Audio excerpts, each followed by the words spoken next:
Don't feel like scrubbing your blender again?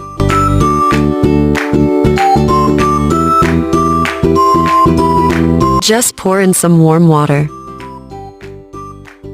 Add some drops of dish soap.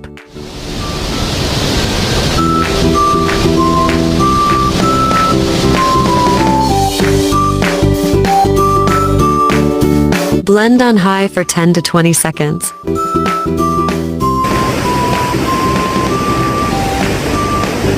Give it a quick rinse.